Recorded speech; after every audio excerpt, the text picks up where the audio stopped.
આજુબાજુની શાળાઓમાં બાળકોનો કોઈ કલરવ નથી, દરવાજા પર કાયમી તાળા છે, આખાને આખા વિસ્તારો સાવ વેરાન છે, કારણ માણસોની અછત. આ બધું અત્યારે આ જ ક્ષણે બની રહ્યું છે. જાપાન દુનિયાનો કદાચ એવો પહેલો દેશ છે જે એક એવા અકલ્પનીય સંકટમાંથી પસાર થઈ રહ્યો છે જે આવનારા સમયમાં સમગ્ર વિકસિત દુનિયાનો નકશો બદલી નાખશે. સામાન્ય રીતે જ્યારે કોઈ દેશ પતનના આરે હોય ત્યારે મનમાં શું આવે? મોટું આર્થિક સંકટ, શેરબજારનું તૂટવું કે પછી પહાડ જેવું રાષ્ટ્રીય દેવું? પણ ના, અહીં સૌથી મોટું રહસ્ય એ છે કે જાપાનનું આ શાંત પતન અર્થવ્યવસ્થા કે દેવાને કારણે નથી. જાપાન દુનિયાના સૌથી સમૃદ્ધ અને તકનીકી રીતે અદ્યતન દેશોમાંનું એક રહ્યું છે. રોબોટિક્સ હોય, હાઈ સ્પીડ બુલેટ ટ્રેન હોય, મેન્યુફેક્ચરિંગ કે પછી અત્યાધુનિક ઇનોવેશન, જાપાન હંમેશા સૌથી આગળ હોય છે. દર વર્ષે જાપાનમાંથી લાખો લોકો ગાયબ થઈ રહ્યા છે. લોકો દેશ છોડીને ક્યાંય નથી જઈ રહ્યા. પણ હકીકત એ છે કે નવા બાળકો જન્મી જ નથી રહ્યા, જ્યારે મૃત્યુ પામનારાઓની સંખ્યા સતત વધી રહી છે. અને યાદ રાખવા જેવી વાત એ છે કે આ માત્ર એક દેશ પૂરતું સીમિત નથી રહેવાનું. અમેરિકા, જર્મની, ઇટાલી આ બધાની નિયતિ પણ આ જ દિશામાં છે. તો કોઈપણ દેશની વસ્તી ટકાવી રાખવા માટે રિપ્લેસમેન્ટ રેટ ખૂબ જરૂરી છે. આનો સીધો અર્થ એ છે કે વર્તમાન પેઢીની જગ્યા લેવા માટે આવનારી પેઢીમાં કેટલા બાળકોની જરૂર છે જેથી દેશની વસ્તી જળવાઈ રહે. અને આ વસ્તી જાળવી રાખવાનો જાદુઈ આંકડો છે 2.1, એટલે કે સરેરાશ દરેક મહિલા દીઠ 2.1 બાળકો. જો આ આંકડો સચવાય તો વસ્તી સ્થિર રહે.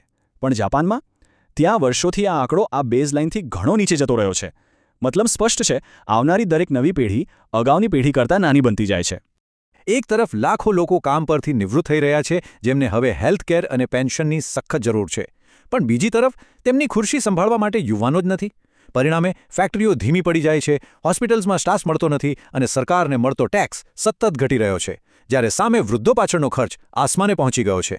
એક તરફ આવક તૂટી રહી છે અને બીજી તરફ ખર્ચનો પહાડ ઊભો છે. જાપાન અત્યારે બરાબર આ જ ભયાનક દબાણનો સામનો કરી રહ્યું છે.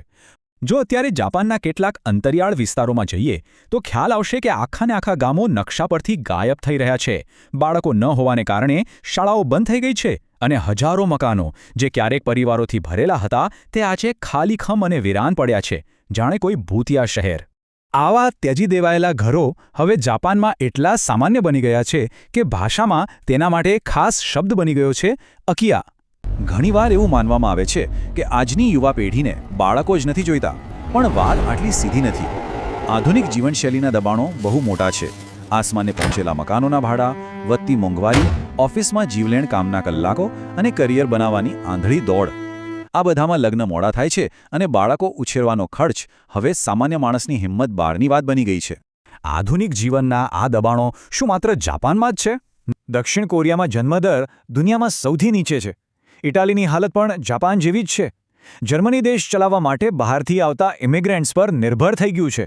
અને અમેરિકામાં પણ જન્મદર સતત ઘટી રહ્યો છે. અલગ અલગ દેશો, અલગ અલગ સંસ્કૃતિઓ, છતાં બધા એક જ દિશામાં ખેંચાઈ રહ્યા છે. હવે જ્યારે માણસો ઓછા પડવા લાગે ત્યારે સ્વાભાવિક રીતે નજર ટેકનોલોજી પર જાય. એવું લાગે કે આર્ટિફિશિયલ ઇન્ટેલિજન્સ અને રોબોટ્સ બધું સાચવી લેશે. જાપાન તો પહેલેથી જ મશીનો પર ભારે નિર્ભર છે.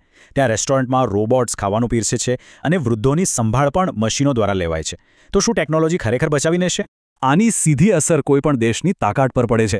જ્યારે કામ કરનારા યુવાનો ઘટે ત્યારે દેશનો આર્થિક વિકાસ ધીમો પડી જાય છે.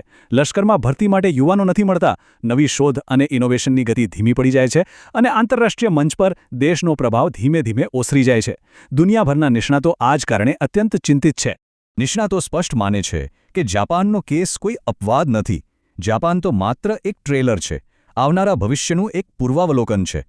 બાકીના વિકસિત દેશો આજે જ્યાં છે ત્યાંથી આવનારા અમુક દાયકાઓમાં બરાબર આ જ પરિસ્થિતિમાં મુકાવાના છે.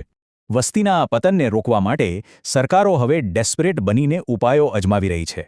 કેટલાક દેશો બાળકો પેદા કરવા પર સીધી રોકડ રકમ આપે છે, મફત ચાઇલ્ડ કેરની સુવિધાઓ ઊભી કરી રહ્યા છે, ઇમિગ્રેશનના દરવાજા ખોલી રહ્યા છે અને ઓટોમેશન પાછળ અબજોનું પાણી કરી રહ્યા છે. પણ સાચું કહીએ તો હજુ સુધી કોઈને સંપૂર્ણ અને સચોટ ઉકેલ મળ્યો નથી.